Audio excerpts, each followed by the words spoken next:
Hot, Meg spotted holding Lili in 4th of July parade for overshadowing King's Scottish coronation, but failing. After years of hiding their children, the couple was seen appearing with Lilibet and Archie. What's more remarkable is that this event coincides with the coronation of King Charles in Scotland, causing many people to question whether the Sussexes are deliberately overriding their father's ceremony. Prince Harry was spotted enjoying a 4th of July parade in his adopted hometown of Montecito on Tuesday. The Duke of Sussex had his hands full holding his 2-year-old daughter Lilibet. The little princess looked adorable in a floral dress with white knee-high socks and red shoes. Her red hair was done up in 2 cute pigtails. Shortly after, Meghan Markle and Prince Archie were photographed with Harry and Lilibet.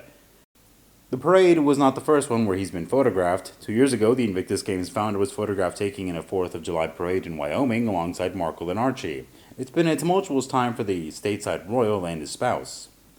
They recently announced that they're cutting ties with Spotify, a scant 3 years after agreeing to a $20 million deal.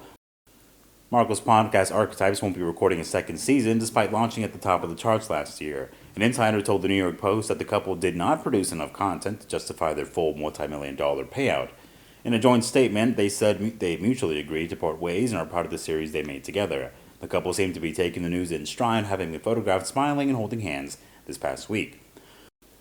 Another insider claimed the couple considers themselves the victims of bad luck, believing that COVID-19, economic doldrums, and the ill health and subsequent deaths of Prince Philip and the Queen hampered their attempts to build careers in the private sector.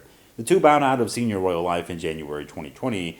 However, the pair still have a lucrative deal with Netflix, and Harry's memoir Spare broke sales records, becoming the fastest-selling nonfiction book of all time. Scotland has concluded a day of festivities celebrating the British monarch, King Charles III's recent coronation. The highlight of Wednesday's proceedings in the capital, Edinburgh, was a service of national thanksgiving during which the king was presented with the Scottish crown jewels. Known as the Honours of Scotland, these regalia are Britain's oldest crown jewels, with some parts dating back to around the early 16th century. The sword, however, in a recent commission, the Elizabeth Sword, named after the late Queen Elizabeth, will be the new sword of state, replacing the sword given to James IV by Pope Julius II in 1507 due to its fragility, according to the Scottish government.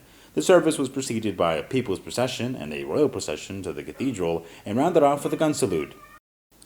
The People's Procession, which featured 100 individuals representing Scottish life, was escorted by the Royal Regiment of Scotland, its Shetland pony mascot Corporal Crushon III, Police Scotland, and music by cadet musicians from the Combined Cadet Force Pipes.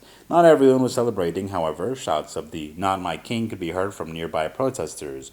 Charles arrived at the cathedral in the royal procession in the state Bentley, accompanied by Queen Camilla. He was wearing the Royal Navy full ceremonial tailcoat as Admiral of the Fleet and adorned with the Order of the Garter sash and Order of the Thistle star.